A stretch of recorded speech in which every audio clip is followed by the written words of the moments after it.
Hi guys, my name is DNFs and welcome back to my channel.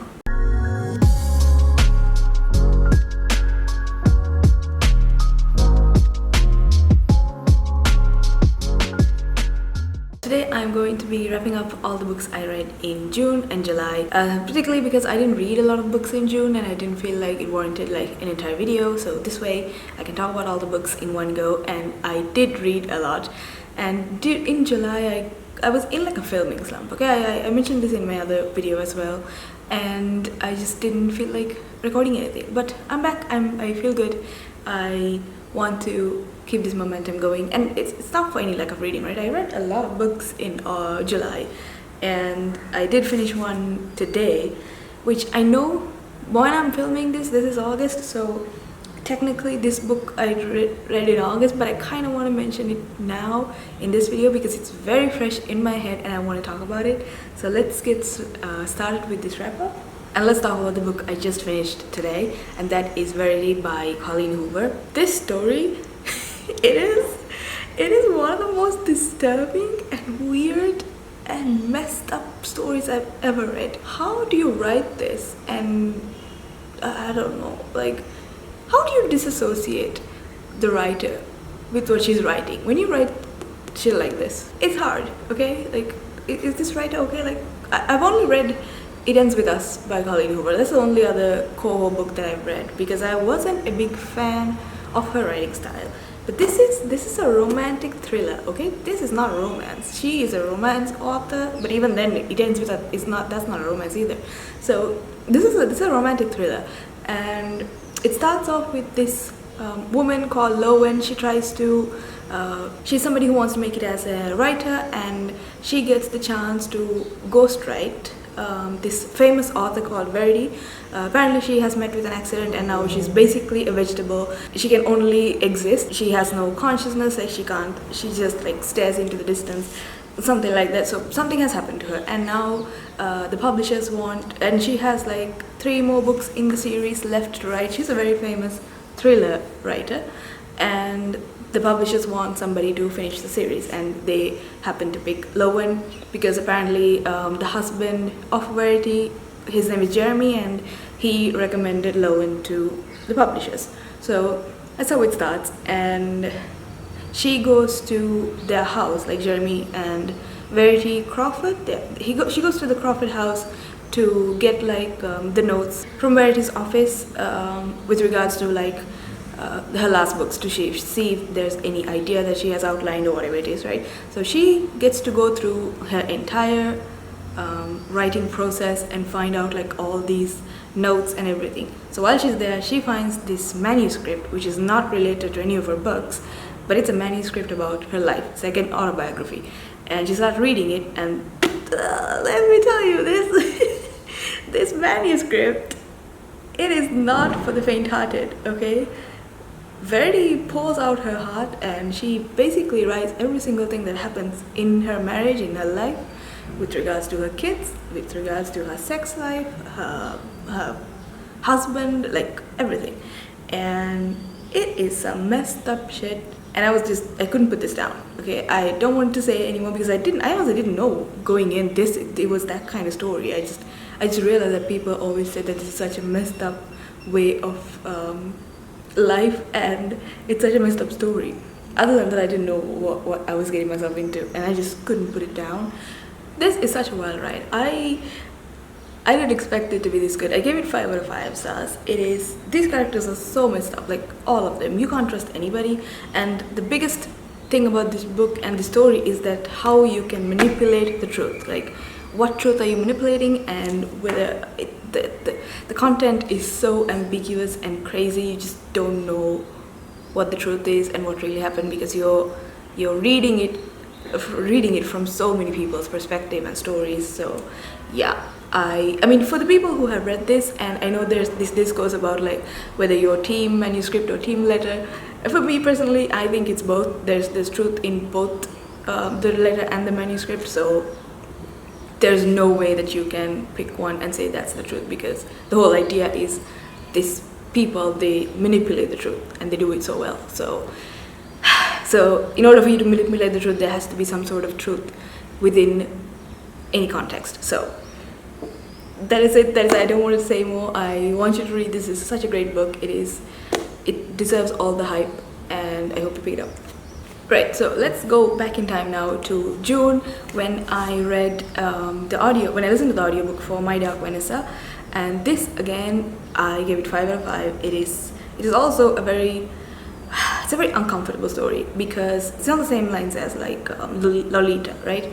So it's about this 15-year-old girl falling in love with her English teacher, who is like 40 or something, and it's narrated through, like, unlike in Lolita where the story is narrated through the man, this story is narrated by the 15-year-old girl. And reading it as an adult, you can see how manipulative the teacher is, and how like everything he says has like this sexual undertones, like double entendres. Like, she doesn't understand any of that because she's still a child and her brain isn't developed yet, and she also like wants to believe that, you know, she's matured enough to differentiate like what love and lust is, but she can't, and she gets to know all of this when she's older.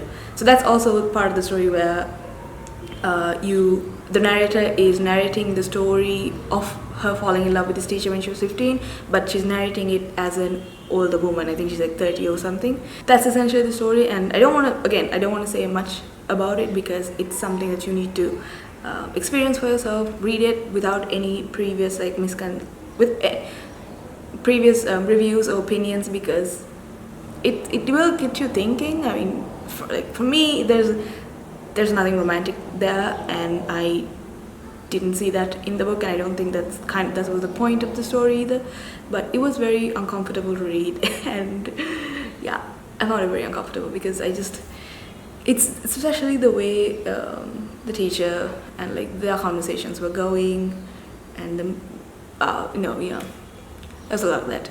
But it was very well written. The writing style is actually really beautiful. It's again like Lolita. It was such lyrical and beautiful, like the descriptions and the way the writer explains things. It's just so beautiful. It's just tragically beautiful, and yeah, that was a great story. I gave 5 out of 5. So then I read a sci-fi series called Sleeping Giants. I think I can't remember the name of the series. There's 3 books in this. It's a trilogy. So Sleeping Giants. It has been on my list for like a very long time. I bought the book like 2 years ago or maybe last year, and I haven't been able to get to it till now. This follows the story of a researcher called Dr. Rose Franklin, and she discovers a giant hand when she falls down this pit when she was a kid, and that's how she discovers the hand for the first time. But now she's older and she's like a doctor, she's a researcher, and the military calls her up and says that, you know, we found this hand when we also found other parts of this giant's body, and it's her task to figure out why they're there, who put them there, if it's aliens or if it's been there for like this whole time, like what's going on, right?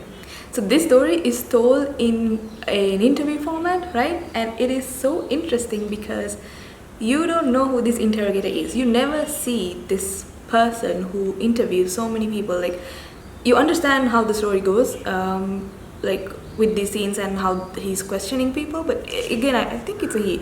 Yeah. But what's so interesting about that is that you don't know who this guy is, and everybody who he interviews has a different opinion of him. You know, like he sounds very different with different people, and you just don't know who it is, and you don't even know if you've already met him in this book.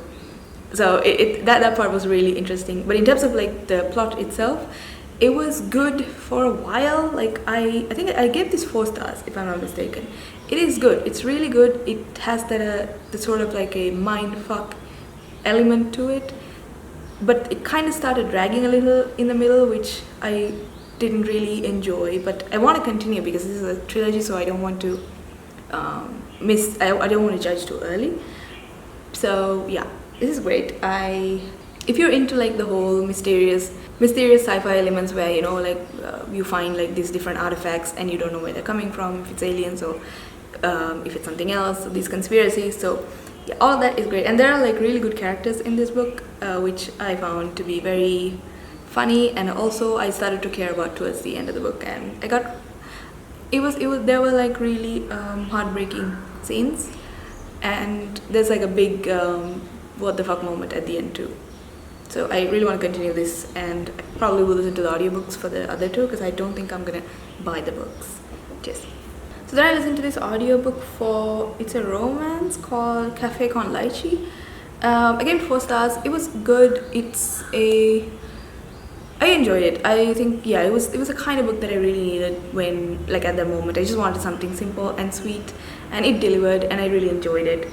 It's about these 2 families who own like these boba restaurants, and this big franchise it's like a fusion cafe, and kind of starts taking over the whole community, and they are at the verge of like going bankrupt. And the 2 main characters, like, they are rivals, but it's like enemies to lovers kind of thing, but not so unbelievable like a lot of these other enemies to lovers, the trope. But it was fine.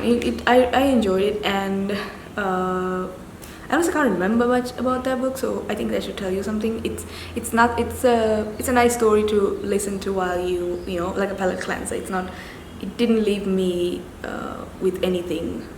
It didn't leave a lasting memory. I enjoyed it while I read it, and yeah.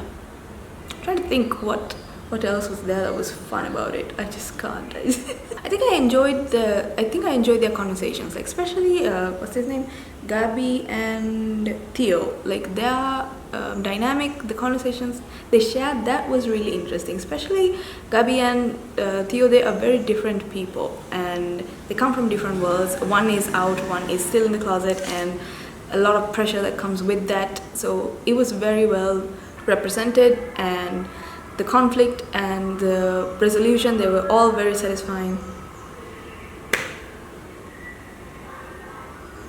So yeah, overall it was a very sweet, nice romance.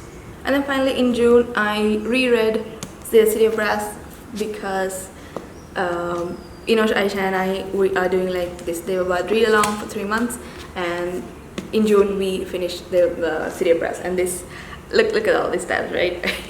I'm not gonna go too much detail into this book because I feel like if you've been on this channel, you know what this book is about. I talk about it all the time. But I am doing a live show tomorrow. Well, today when you're seeing this. Oh well, the live show would have already happened by the time this is out.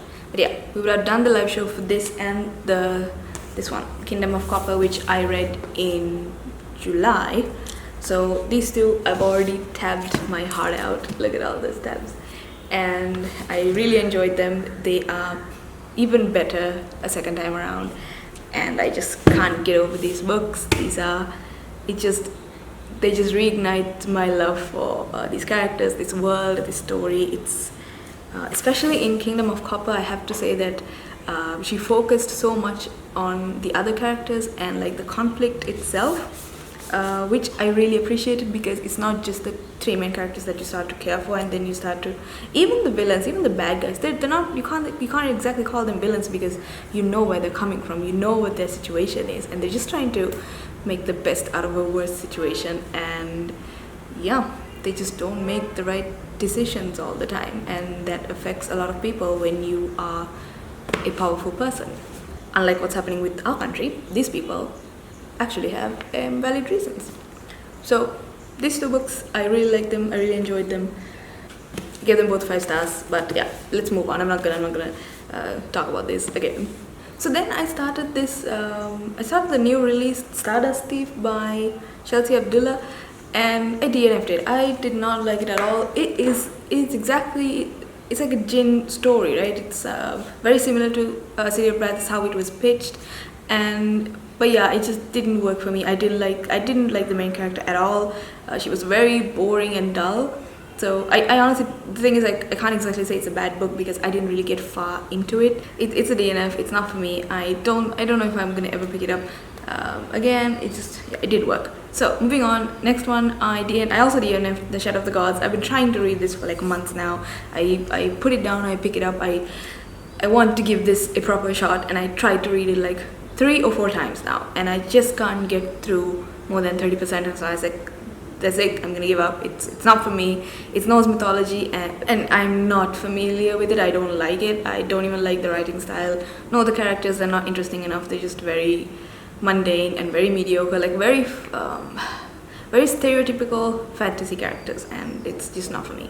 Did not like that. So I also attempted to read The Dead Romantics. I listened to the audiobook for that. Again, I had to DNF that because I did not see it. I mean, I understand, I get the title Dead Romantics, but I didn't really think this was an actual ghost. I don't know how it ends. I don't know if she falls in love with this ghost or whatever, but no, I did not care for that. I didn't even like, I don't think I like the narrative style as well. Especially since I listened to the audiobook, I didn't like the narrator's voice for this guy. And it started off great because it's about I think it's about a writer, and she has like very similar traits to me, or like to most of us readers, and that was like very fun to read about. But then that was just only like the first half of the story, like the first few chapters, and after that it was just all about this dead ghost and her family and her dad dying, and she can also see ghosts. That was another thing, and it's like okay, I don't know, it was all over the place, and I just didn't have the I didn't care enough to continue to see what was going on. I just didn't care enough about these two characters, so DNF that one. I think those are the only 3 books that I DNF'd within these few months. So then I read this magical, beautiful book, Harrow the Ninth. This is the second book to the Locked Tomb series, the first one being Gideon the Ninth. I have told you all how good that book is and how much I like it. And Harrow just amped it up. It's a level up. It is 500,000 times better than Gideon, and I don't know how she does it. This writing is so intelligent. It's so beautiful. It connects. It makes sense. Everything is just. It's so strange, but it also makes sense in this world with all these skeletons and necromancers and all this lesbian love that's going on. Like, oh my god, this is some fucked up shit, okay? Like when you get to the end of it, you're like, okay, this is not how you deal with grief, Harrow. Okay, let's you need some therapy. But yeah, can't really say much about this without spoiling the first one. But yeah, in terms of like the book, and as a second book, this didn't have the second book syndrome. If anything, this is just better. It's similar to the Dragon Republic and the Poppy War. It just keeps getting better. So I hope the third one, Known on the Ninth, is even better, and I just can't wait to read that one. This was fantastic. This was 5 stars. So the next one I read is The Long Way to a Small Angry Planet. This is a sci-fi, and I gave this 5 stars. This is such a wild ride. Like, I tapped this, right? I realized as soon as I started reading it that I want to have it. This is going to be a new favorite series of mine. This is the book to read if you are like me and you love characters. This book is all about them. It's all about their development, their personalities, their dynamics, the different types of pairings that you get to see in this spaceship that they are on. It's about a small crew that is on a patched up ship, and their whole job is to build wormholes. So the story, there's not much in terms of like the plot, as in like it is like galactic governance, that's all also there. But then in terms of like the whole overall plot, this is a setup, right? This feels like a first book that is setting up to like a larger conflict. So this entire book is about setting up these characters and developing them, you getting to know them, and you end up caring about all of these people. I really like them, and I can't wait to start the second one because I might start it very soon. I have all 3 books. I bought them because I knew I had to own it. And yeah, I'm really glad I started the series. It's been on my TBR for a long time, and I knew I would love it. It's right up my alley. It's exactly what I want. And I don't know if any of you guys will know this, but if you are a fan of the game Mass Effect, you will like this. It's very similar to that. There's like, you have different alien races, you have this synthetic and organic conflict, and then you have a galactic commons, like I said, and a galactic governance. So yeah, there's a lot of similarities that I see in it. So yeah, I had a great time. So then I read the book for The Cabin at the End of the World by Paul Tremblay. This I did for a 24-hour readathon which I will link up here. It's like my last video. I started to read that because I saw that M. Night Shyamalan is adapting it into a movie, so I really like his movie, so I really wanted to read the book first before it comes out. But unfortunately it was very underwhelming for me. I did not like it as much as I thought I would. It sounded very interesting. It's kind of like a situational thriller, if you can call it, because it's set in one place, and it's about this cult who comes to this family and tell them like the world's about to die, and they have to kill one family member to save the world. Like, they are so insistent on it, and they believe it. They really believe that. And this is like that story. It's about the unknown, right? You don't know if these people are actually crazy or if there's any truth to it. And there's a lot of stuff going outside which causes for concern. So it sounds very interesting. I feel like when I'm explaining it, because the premise is it's different, it's intriguing, and it could have been a great story, but it just felt very lagging. It just I really like the book We Need to Do Something by Matt Booth III, which is very similar to this.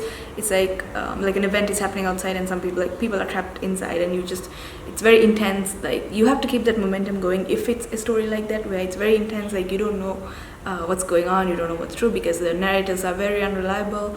It was trying to do that with this story, but it just didn't work, and I ended up giving it 2 stars because I did enjoy the first half of it a lot, and I thought it was really great. I thought it was going somewhere, but it just felt very flat. And also in that same video, I finished The Burning God. Finally, this is long overdue. It's no fault of the book or anything. I love all 3 books and I love the story. It's just that I just never really picked up this book up until now, and I finished it. It is a beautiful end, and it's a very tragic and beautiful end to a great series.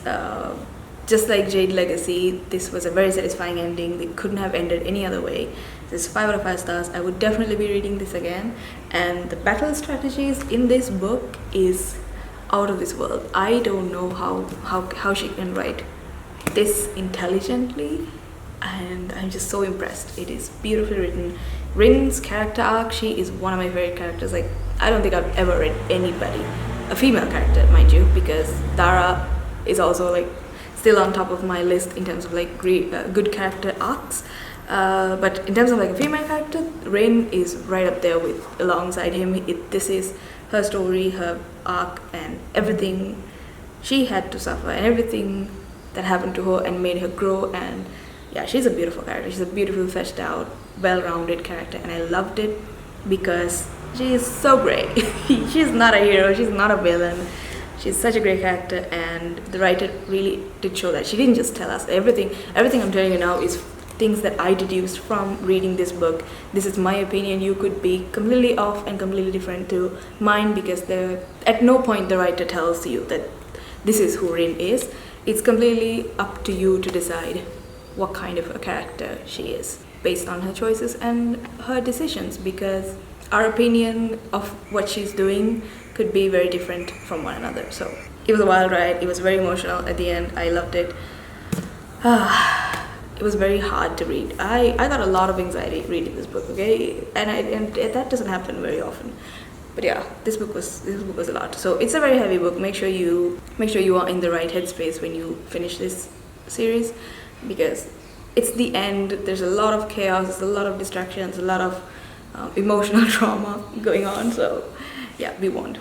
And I have to say, if you're planning to pick up The Poppy War, which is the first book in the series, if you like Game of Thrones, if you like battle strategies, if you like political drama and really good characters, so I think Poppy War is definitely something you need to try out.